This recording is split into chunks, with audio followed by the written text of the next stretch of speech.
estávamos caminhando na história de Jacó. E nessa semana, no meu coração, havia um propósito de encerrar essa caminhada, mas o Senhor ministrou ao meu coração que nós temos ainda que aprender com Jacó. E então eu quero te convidar para abrir a sua Bíblia no capítulo 37 do livro de Gênesis. Nós temos aprendido com a história de Jacó, este homem tão parecido comigo e com você, nas suas dúvidas, nos seus medos, nas suas hesitações, no seu pecado, no seu coração, muitas vezes inclinado muito mais para as coisas daqui do que para as coisas de Deus, mas um homem com quem Deus trata, um homem a quem o Senhor ensina em toda a sua caminhada. Jacó se parece muito com a gente, porque Jacó é alguém que tem uma infância, tem uma juventude, anseia pela bênção, quer ter uma família, Deus dá essa família, quer ter um trabalho, Deus dá esse trabalho, tem situações para resolver na sua própria família, tem uma briga com o seu irmão, tem uma situação constrangedora com seu pai, mas Jacó está na caminhada e Deus está tratando com ele. Nós, na última mensagem, vimos o texto belíssimo da reconciliação de Jacó com o seu irmão Esaú, do que Deus providenciou para que aquele encontro acontecesse, para que o perdão fluísse, para que a graça levantasse de novo uma possibilidade de comunhão entre aqueles irmãos, e Jacó vai, se estabelece na terra, agora está cuidando dos seus filhos, e então no capítulo 37, que nós não vamos ler todo, fazer apenas um resumo aqui, que Jacó habita lá em Canaã, e então entra a história de José. A história de José entra no meio da história de Jacó. José é o filho da sua velhice, o amado do seu coração. E nós aprendemos, nossas crianças aprendem na escola bíblica dominical, essa história da túnica que Jacó fez para José, essa história que José ia lá para o meio dos seus irmãos que eram mais velhos, e que ele teve sonhos, e que ele foi precipitado e contou esses sonhos, e nesses sonhos havia uma palavra diretiva de que seus irmãos e até seus pais iriam se curvar perante ele. Esta questão leva os irmãos de José a se tornarem grandes inimigos dele. E nós conhecemos, é descrito nesse capítulo, quando Jacó manda inocentemente que José vai até onde os irmãos estavam, e lá eles resolvem matar o seu irmão. E é uma decisão muito terrível, que dá um tom da falta de compaixão do coração desses rapazes. Mas há um dos irmãos, o Rúben, versículo 21, você está comigo? Gênesis 37, 21. Mas Rúben, ouvindo isso, livrou das mãos deles e disse: não lhe tiremos a vida. Também lhes disse Rúben: não derrameis sangue, lançai-o nessa cisterna que está no deserto. Havia ali muitas cisternas, muitos poços que eram cavados, depois não davam mais água, eram deixados de lado. E não ponhais sobre ele, não ponhais a mão sobre ele. Então, ele disse isso para o livrar. Parece que Rúben, segundo o texto, moveu-se de compaixão e queria encontrar um jeito de restituir José ao seu pai. Mas logo que chegou José a seus irmãos, despiram-no da túnica, a túnica talar de mangas compridas que trazia, e tomando-o, o lançaram na cisterna vazia, sem água. Ora, sentando-se para comer pão, olharam e viram que uma caravana de ismaelitas vinha de Gileade. Seus camelos traziam aromatas, bálsamo e mirra que levavam para o Egito. Então disse Judá a seus irmãos: de que nos aproveita matar o nosso irmão e esconder-lhe o sangue? Aqui uma ideia de assassinato sai para entrar uma ideia de economia, de lucro, de ganância. Vinde, vamos vendê-lo aos ismaelitas, não ponhamos sobre ele a mão, pois é o nosso irmão e nossa carne. Então ele convence os irmãos desse plano. Eles concordaram. Passando os mercadores midianitas, os irmãos de José o alçaram, tiraram da cisterna e o venderam por 20 siclos de prata aos ismaelitas. E esses levaram José para o Egito. Caravanas passavam naquela estrada, era muito comum, o comércio era feito por essas caravanas. Parece que Rúben não estava presente quando tomaram essa decisão, e talvez de uma forma sorrateira ele deu a volta e foi à cisterna, mas quando ele olhou, José já não estava ali. Então rasgou as suas vestes. E ele voltou aos seus irmãos e disse: o menino não está lá, e eu, para onde irei? E aqui começa um plano sinistro, de gente que parece que perdeu toda a sensibilidade familiar do coração. Tomaram a túnica de José, mataram um bode e molharam a túnica no sangue daquele animal. Enviaram a túnica, com certeza usaram um daqueles escravos, daquelas pessoas que também transitavam por ali, mandaram levar ao seu pai, com esse recado: nós achamos isto, vê se é ou não é a túnica de teu filho.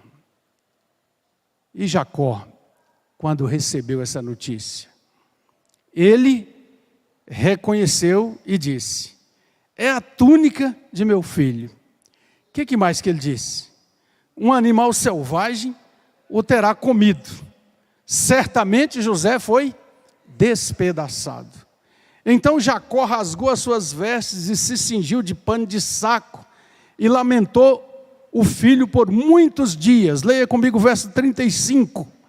Levantaram-se todos os seus filhos e todas as suas filhas para o consolarem. Ele, porém, recusou ser consolado e disse: o que Jacó disse? Desceria o meu filho até a sepultura. E de fato o chorou seu pai. Tem uma palavra aqui para você. Tem uma palavra aqui para nós.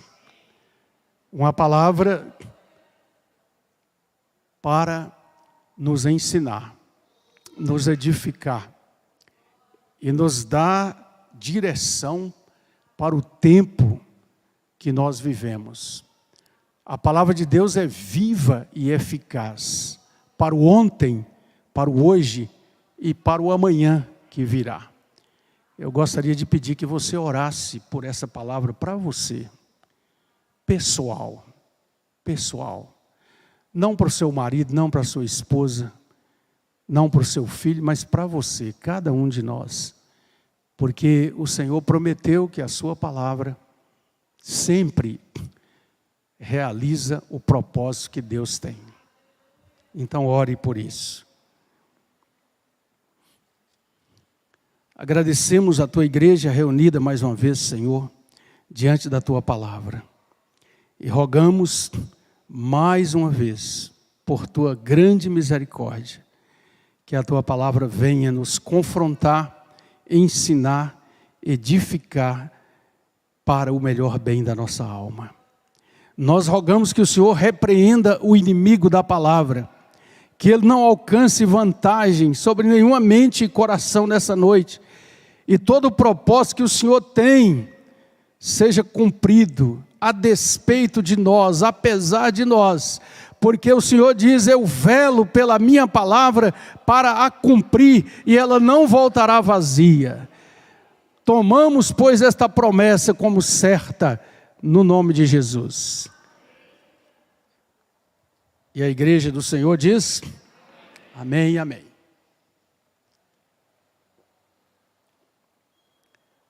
Problemas, dificuldades, más notícias.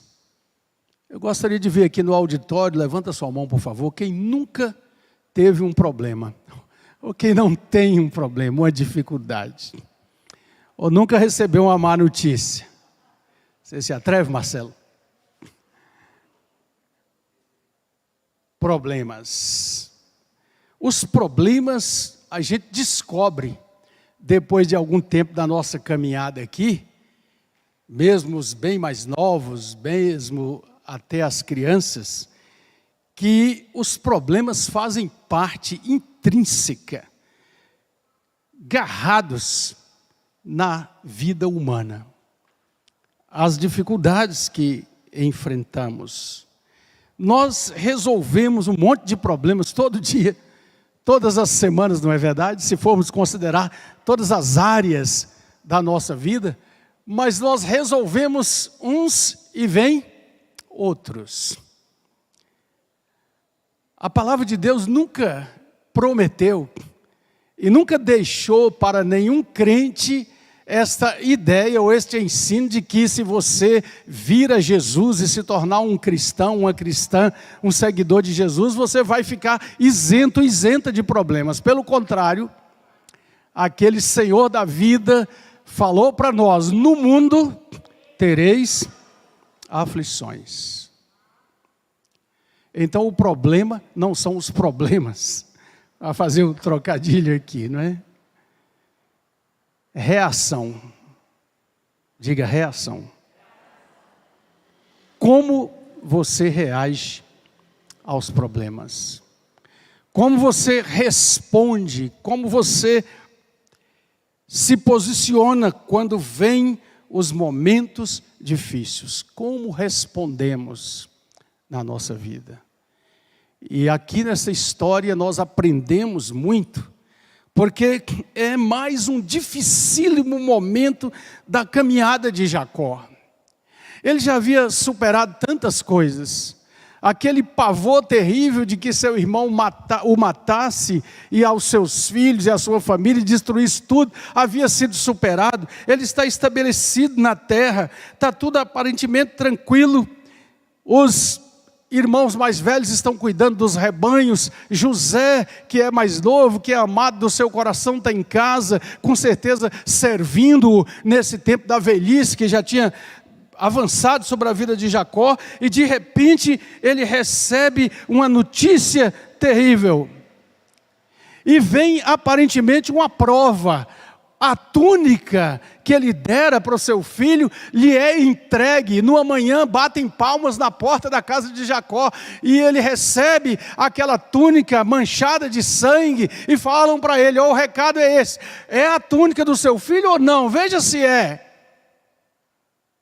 E Jacó faz essas observações e tem esta reação que nós vimos aqui agora. O que nós podemos aprender com Jacó neste episódio? E eu quero usar o lado negativo para nós aprendermos aquilo que não devemos fazer. A primeira verdade aqui, que alguns comentaristas têm visto, e nós adaptando aqui, 4 coisas que eu queria que você considerasse comigo nessa noite. A primeira é: não julgue as coisas pela aparência. Vamos lá? Não julgue as coisas pela aparência. Nós não andamos por vista, nós andamos por fé. Jacó tomou a túnica, ele a conhecia. Poderia até ser que não fosse aquela túnica do seu filho, mas ele diz no versículo 33, e se você fechou a palavra, abra de novo, Gênesis capítulo 37, e veja que Jacó reconheceu a túnica. Era sim a túnica do seu filho José, e ele disse: é a túnica do meu filho. Mas ele diz outras coisas. Ele foi atacado por uma fera. Certamente, ele usa uma palavra muito definitiva, né? Ele foi despedaçado. O que nós temos que aprender aqui, amados e amadas, é que quando nós julgamos as coisas pela mera aparência, nós nos esquecemos de uma verdade que a palavra de Deus nos ensina, que o nosso coração é enganoso e que nossa mente precisa da graça de Deus para ter discernimento diante dos problemas da vida. Metanoia é uma palavra muito usada na teologia cristã. Metanoia é a palavra usada para arrependimento. Meta é além, e noia é algo ligado à mente, tem a ver com a mente. Então, às vezes nós precisamos ir além da mente para compreender o trabalhar de Deus na vida. Nós precisamos compreender que nós muitas vezes agimos por impulso perante as coisas que temos que tratar com elas na nossa vida. Uma pesquisa feita por gente da área chegou à conclusão que 95% das nossas decisões diárias são feitas sem pensar. Um exemplo, quando você passa pelo radar e depois você pensa assim, eu diminuí ou não diminuí? Eu estava a 60 ou não, não é? Ou quando você acionou o controle do portão, saiu de casa, mas lá na esquina eu acionei ou não? E aí você volta e vê que fez. Porque fez sem pensar. Porque está ligado a essa coisa de fazer a coisa no automático. Mas quando nós tratamos com as realidades espirituais da nossa vida, nós devemos entender que precisamos pensar. Jacó não parou para pensar. E ele já foi dizendo, é a túnica do meu filho, um animal selvagem o matou, ele foi despedaçado, e entra num quadro de completo desespero. Nós precisamos separar os medos naturais dos medos adquiridos. Sabemos que há 2 medos básicos de todo ser humano, que estão dentro de todos os humores de nosso corpo, como equilíbrio, como coisa para proteção. E diz a psicologia moderna que esses 2 medos são o medo de cair e o medo de grandes ruídos. Mas já foram catalogados mais de 2.000 medos adquiridos. E isso é terrível. Então não julgue as coisas pela aparência. Lá em João 7:24 está escrito assim, não julgueis segundo a aparência, e sim pela reta justiça. Nós precisamos aprender aquilo que Romanos 8:25 nos diz, se esperamos o que não vemos, com paciência nós esperamos. E no verso 28, nós sabemos, o que nós sabemos? Que todas as coisas cooperam para o bem daqueles que amam a Deus. Então, quando a crise bate, quando o problema vem, quando a coisa parece tão difícil, tão intensa, nós, como crentes, precisamos nos voltar para a palavra de Deus. E não deixar que meras aparências das coisas tragam derrota e peso ao nosso coração. A segunda coisa que não devemos fazer, com base nessa história aqui, não coloque um ponto final, onde Deus permitiu apenas uma vírgula. Vamos lá? Não coloque um ponto final, repita. Onde Deus permitiu apenas uma vírgula. Outra reação de Jacó. É a túnica do meu filho. Tudo acabou. Tudo acabou.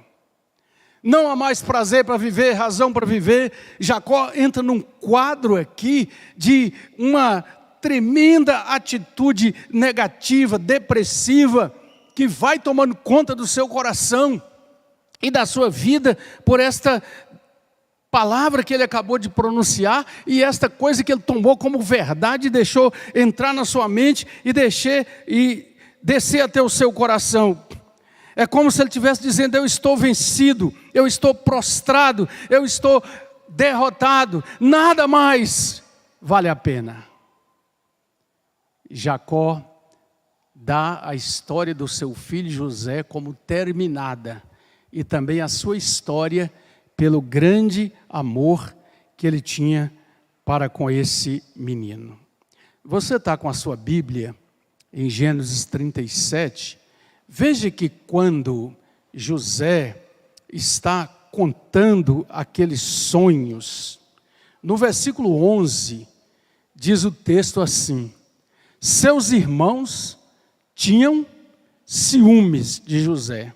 O pai, Jacó, no entanto, fazia o quê? Considerava o caso consigo mesmo.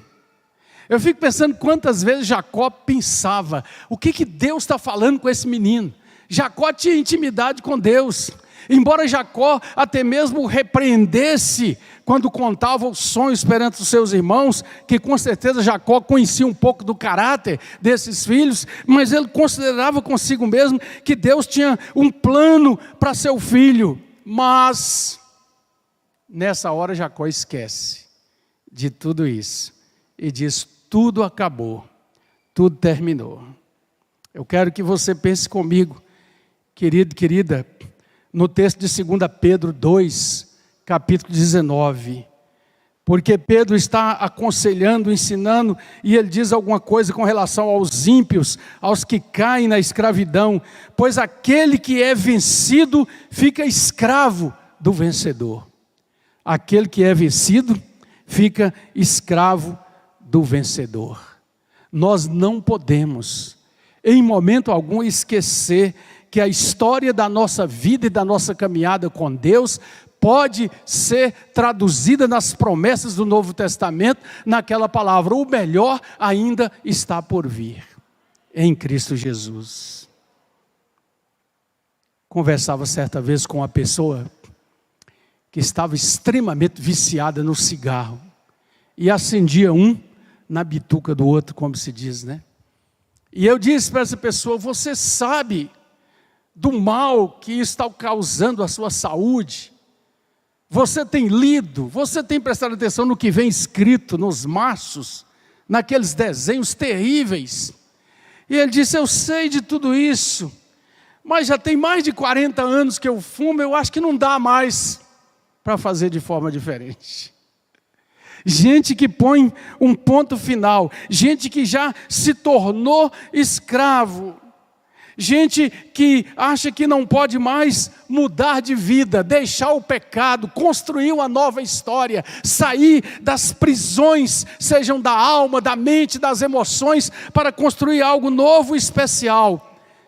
E age como Jacó. Mas a palavra de Deus nos diz que Cristo é o nosso libertador. A palavra de Deus nos diz que Ele nos libertou do império das trevas e nos transportou para o reino do Filho do seu amor. E essa mensagem de vida, de mudança e de esperança tem que ser pregada e anunciada e crida em o nosso coração. O texto de 1 João, e se você puder folhear rapidamente aí, vai em Apocalipse, vai voltando, que você vai encontrar a cartinha, a primeira carta de João, capítulo 5. É uma verdade maravilhosa que o Espírito Santo traz para nós.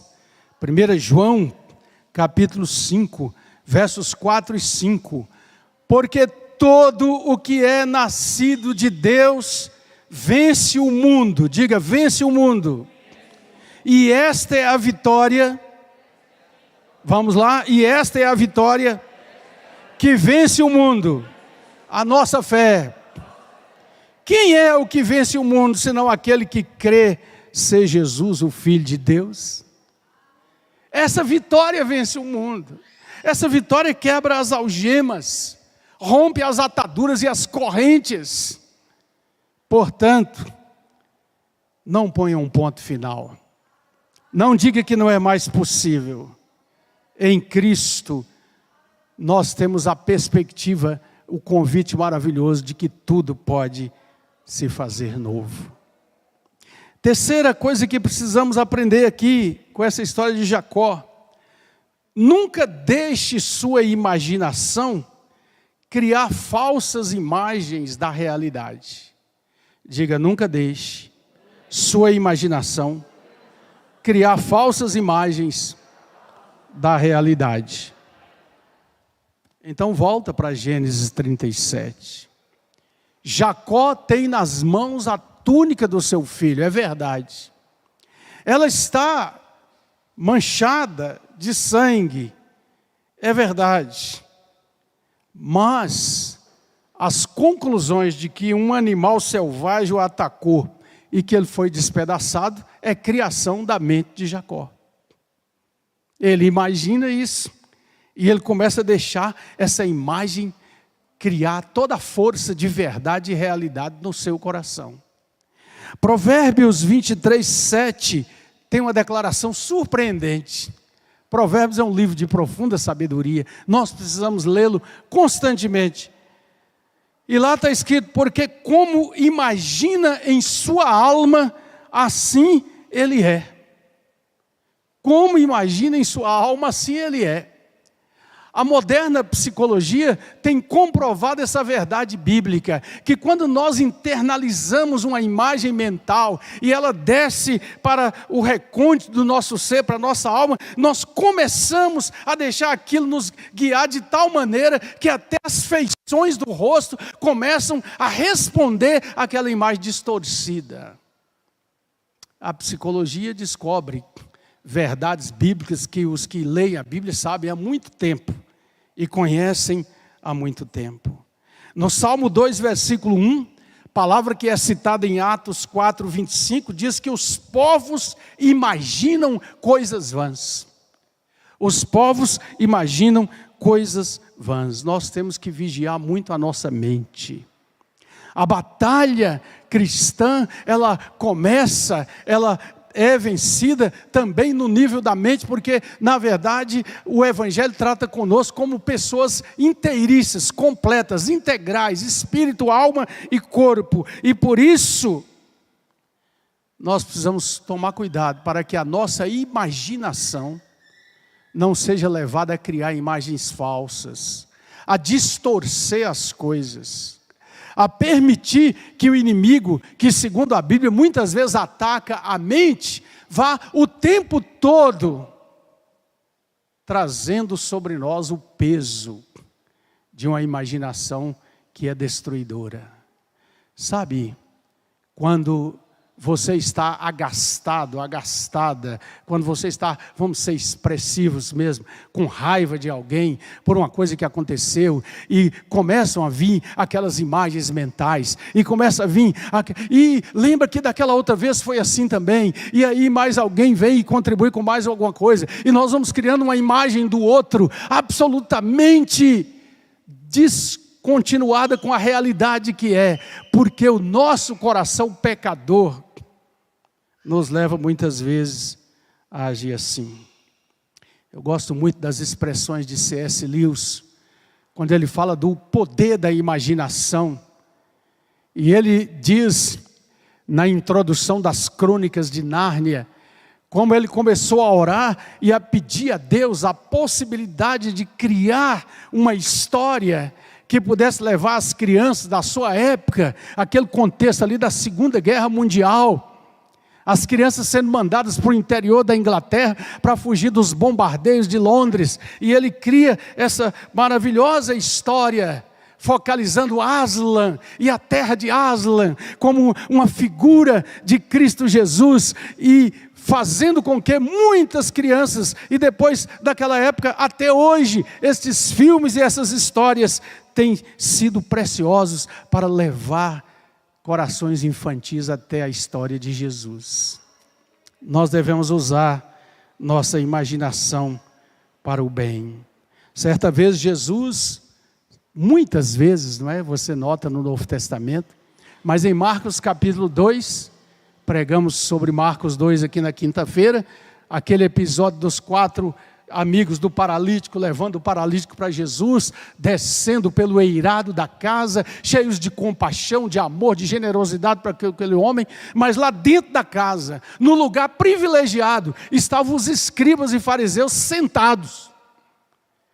A gente tem que olhar esses detalhes do texto bíblico, como a religiosidade é terrível. Enquanto todo mundo estava empurrando para poder entrar, eles tinham chegado primeiro, estavam assentados, e quando viram Jesus olhando com compaixão para aquele homem, falando: moço, os teus pecados estão perdoados, diz o texto que eles começaram a razoar no seu coração, pensar na mente: esse homem é pecador, quem é que pode perdoar pecado senão Deus? E Jesus, conhecendo os pensamentos deles, os repreende e diz para eles: o que vocês acham que é mais fácil dizer? Perdoados estão os teus pecados? Ou levanta-te, toma teu leito e anda? Para que vocês saibam que está aqui aquele enviado de Deus que perdoa o pecado, que restaura a vida, que levanta os paralíticos, que põe de pé os imobilizados pela vida, que traz poder e esperança para continuar a jornada. Precisamos trazer cativo todo o pensamento à mente de Cristo Jesus. Eu ouvi uma frase muito interessante num dos nossos encontros lá da 8ª igreja, e aquele palestrante disse assim: viva cada dia. Você não pode ser forte hoje se está vivendo no amanhã. Você ouviu? Viva cada dia. Você não pode ser forte hoje se está vivendo no amanhã. Ele não disse nenhuma novidade, a frase é boa, é bonita, mas é a frase do ensinamento de nosso Senhor, não é? Não andeis ansiosos pelo dia de amanhã. Basta a cada dia seu próprio mal. Como é que você pode ser forte hoje se você está tão preocupado com o que vai acontecer amanhã, que não tem a energia e a força para cuidar do hoje? É isso que Jesus ensina e que a frase quer nos dizer. Cuidado com a imaginação. Ela precisa ser também colocada diante de Jesus, ser tratada pelo Espírito Santo no nosso coração, para que não façamos como o Salmo 2 diz: os povos imaginam coisas vãs. Mas nós poderíamos dizer: os crentes imaginam coisas boas, edificantes, preciosas, por causa das promessas de Deus.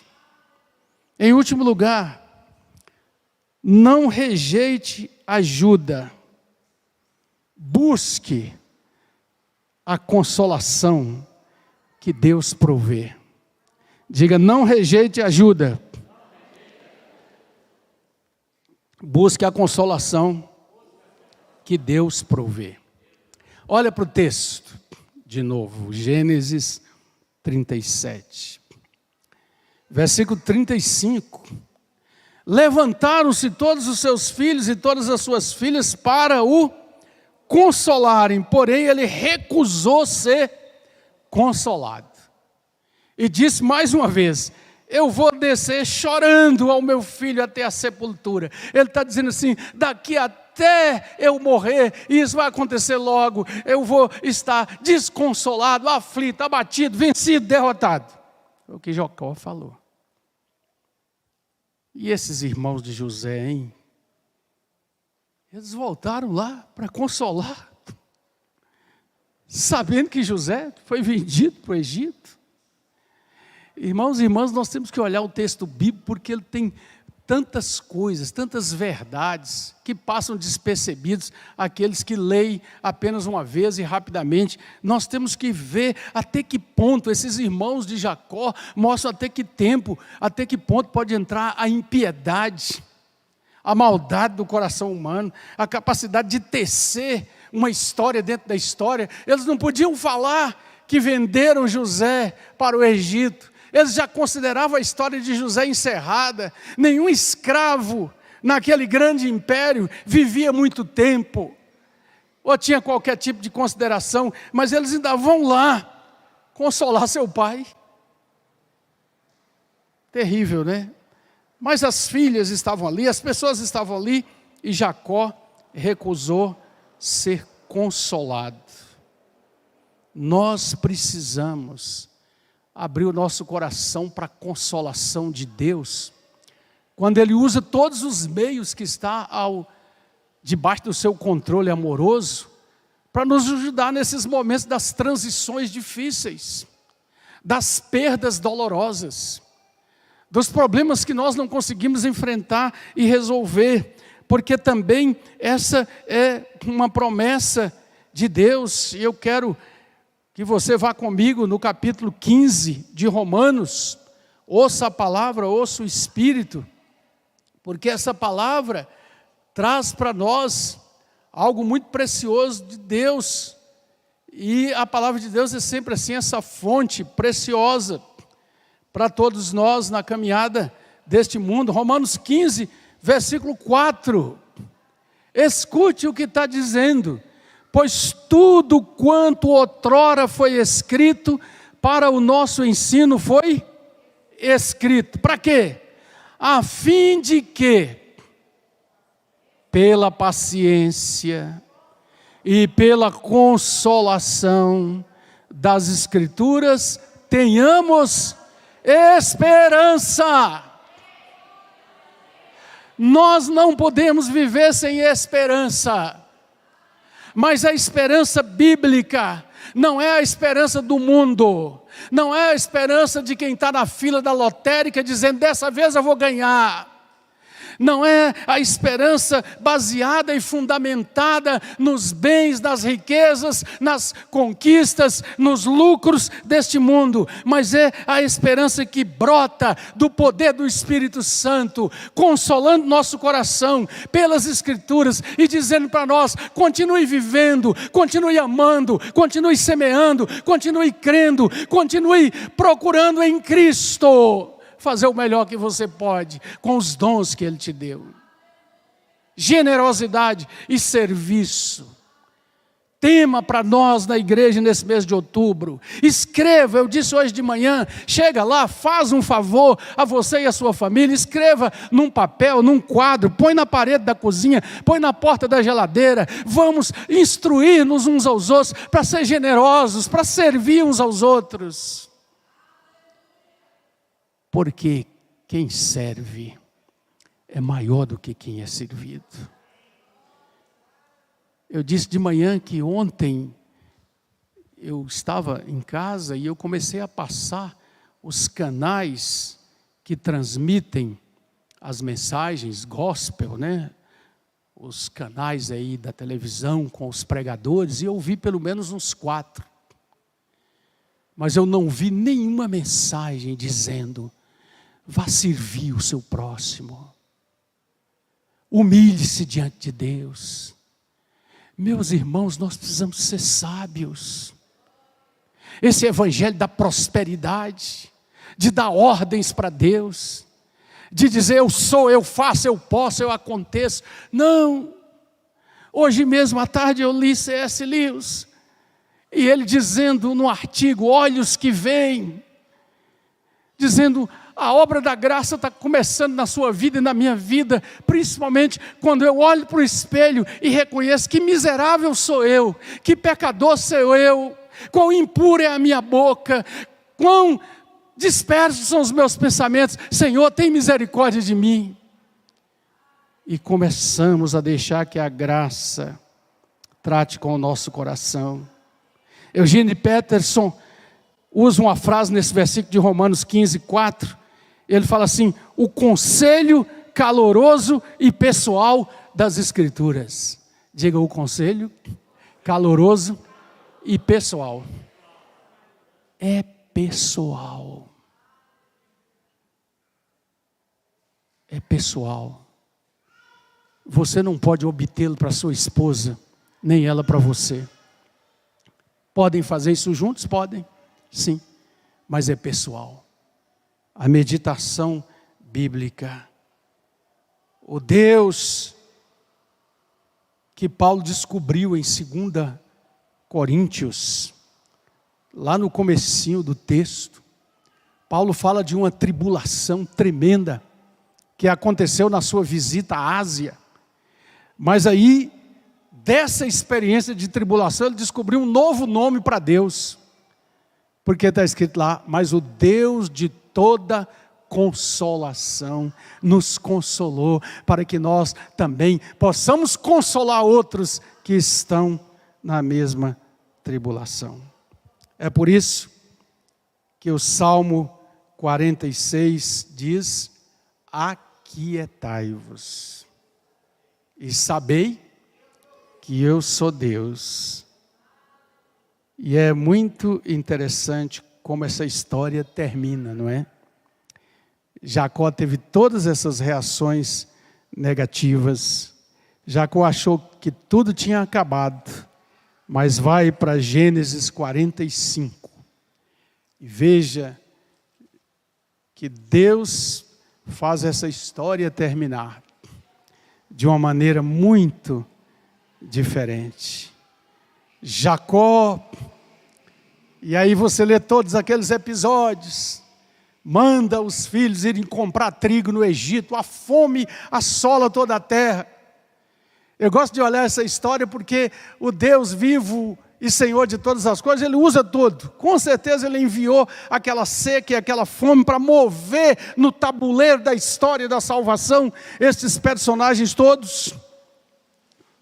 E Jacó recebe uma notícia: teu filho José está vivo e mandou te buscar. Ele não é outro senão o segundo maior governante de toda a terra. É Ele que abre e fecha os celeiros, é Ele que toma conta de tudo. E Jacó fica, imagina você, o estado do seu coração. E no versículo 9 de Gênesis 45, apressai-vos, subi a meu pai e dizei-lhe, assim manda dizer teu filho José, Deus me pôs por Senhor em toda a terra do Egito, venha até mim, desce a mim, não te demores.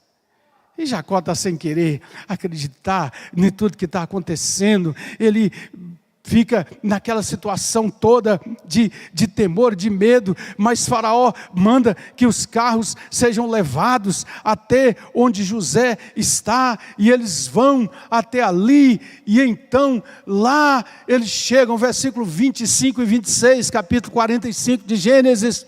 Então subiram do Egito, vieram à terra de Canaã, a Jacó seu pai, e lhe disseram, José ainda vive, e é governador de toda a terra do Egito. Com isto o seu coração ficou como? Quase que Jacó entrou numa taquicardia violenta. Aquele coração que estava super cheio de dúvidas, de medos, agora está cheio de alegria. Ele não quer acreditar, mas ele olha na porta, tem aqueles carros que eram desconhecidos ali deles, os carros de Faraó, aqueles cavalos magníficos, aquela pompa toda para levar Jacó. Então diz o versículo 27, que quando ele viu os carros que José enviara para levá-lo, reviveu-se-lhe o espírito, e ele disse, basta! Meu filho ainda vive, eu irei e o verei antes que ele morra. Ainda havia vida para viver, ainda havia louvor e adoração para prestar ao Deus da sua vida, ainda havia a possibilidade de reencontrar a sua caminhada e viver mais alguns anos em consolação, em graça, em provisão, em suprimento de Deus. E essa história nos ensina o que no Novo Testamento nos mostra a certeza de que o Senhor está conosco, de que nós teremos a provisão, de que nós seremos conduzidos por Ele até o momento do ponto final da jornada. E o Salmo diz assim, o Senhor dos exércitos está conosco, o Deus de Jacó. Como é que Deus aceita ser intitulado Deus vivo e Criador de todos como Deus de Jacó? Esse Jacó? Isso me dá uma grande esperança, que eu também falho e pecador como sou, posso dizer, Ele é o meu Deus e o meu Senhor. E nós somos convidados a crer e a confiar. Há uma promessa de Deus. E eu queria que você se levantasse para a gente cantar um hino que fala sobre essa promessa preciosa e maravilhosa que a igreja tem na sua caminhada. Oh, quão grande e doce a promessa do Salvador Jesus, nosso Rei. Ao que confia na sua graça, Ele diz, nunca te deixarei, nunca te deixarei. É verdade da palavra de Deus. Você que está em casa pode também cantar e pode também louvar a Deus. E tomar essa palavra para a sua vida, para o seu coração. Você que acha que tudo acabou. Você, quem sabe, que está nos ouvindo ou vai ouvir depois essa mensagem gravada, quem sabe chegou até a beira da vontade de desistir da vida, de acabar com tudo. Há uma promessa, há uma realidade do Deus vivo que nos chama para si. Jesus Cristo é real. Como dizia o antigo cântico que cantávamos na juventude, Ele é realidade, Ele é realidade, Ele não é sonho, Ele é real, Ele é a paz, a alegria, o amor e a vitória. Estou falando de Jesus Cristo. O Senhor dos exércitos está conosco. E o Deus de Jacó é o nosso refúgio. Fica de pé só mais um pouquinho. Feche os seus olhos. Há problemas com os quais você tem lutado continuamente, quem sabe há muito tempo, e tem sido frustrado, frustrada em resolver. Há situações no seu lar, na sua casa, na sua família, no seu relacionamento, que tem entristecido seu coração, tem trazido preocupação sobre o que virá amanhã, o que será depois. Há coisas que você está imaginando, e imaginando no pior sentido das coisas, permitindo brechas de medo para o inimigo atacar a sua vida. Há uma decisão que o Senhor já ministrou no seu coração que você tem que tomar. Um pecado que você tem que deixar. Uma prática que você sabe que é contra a palavra de Deus. E você continua resistindo ao Espírito Santo. Há uma decisão de entrega da vida a Cristo. Completamente para que Ele seja Senhor e dono da sua vida que você está adiando. O tempo é agora, o dia é hoje, o momento é agora. Pensa comigo um pouquinho. O que faria você nessa noite se você soubesse que este é o último culto que você está participando na sua vida? Semana retrasada havia alguém aqui no culto que no final daquela semana perdeu a sua vida num acidente de moto. Mas ele estava aqui. Ele recebeu a palavra de Deus. Nós não sabemos o que nos espera no dia de amanhã. Mas nós sabemos de uma coisa. Nossa certeza na vida e na morte repousa no poder do Deus vivo e nas mãos daquele que disse: eu conheço minhas ovelhas e elas me conhecem, elas escutam a minha voz e me seguem, e ninguém poderá arrebatá-las das minhas mãos. Entrega tudo ao Senhor, faça a oração de entrega. Oh, não temas, porque contigo sempre serei. Ministra ao coração do teu povo nessa noite, Senhor. Ministra ao meu coração. Porque eu não sei, não quero e não posso viver sem a presença do Senhor. Toma, ó Deus, todos os fardos que agora são deixados aos pés da cruz. Realiza a obra maravilhosa em cada vida, em cada coração. Que possamos ser lembrados pelo Teu Espírito Santo, da Tua Palavra, nesta semana, no dia de amanhã, nas jornadas da vida, e que nenhuma decisão seja mais adiada, mas a vida seja entregue totalmente nas mãos daquele único que pode sustentar e conduzir todas as coisas. Olha para nossos queridos e queridas que nos seus lares ouvem esta mensagem. Toca o coração daqueles que de alguma maneira vão ouvir. Traze o Senhor, no tempo que se chama hoje, aos pés da cruz para renovação, restauração e mudança, para o perdão dos pecados, a justificação e a nova vida em Cristo Jesus. Leva-nos para os nossos lares, traze tua bendita consolação. Sê tu, ó Deus, a razão de tudo na nossa vida. Oramos mais uma vez pelos nossos adolescentes, pelo acampamento dos próximos dias no final da semana, que a graça do Senhor seja abundante ali, o cuidado, a proteção, a misericórdia do Senhor, o Deus, sobre o seu povo. Assim oramos e pedimos no nome maravilhoso de Jesus. E a graça de Jesus Cristo, o Senhor, o nosso grande Salvador, o amor de Deus, a presença, a comunhão, a doçura, o bálsamo do Espírito Santo de Deus, repousem sobre vós e permaneçam convosco em todas as jornadas da vida, até o dia da transformação gloriosa de todas as coisas. Amém e amém. Glória a Deus, vão em paz, faz assim para os irmãos, Deus abençoe.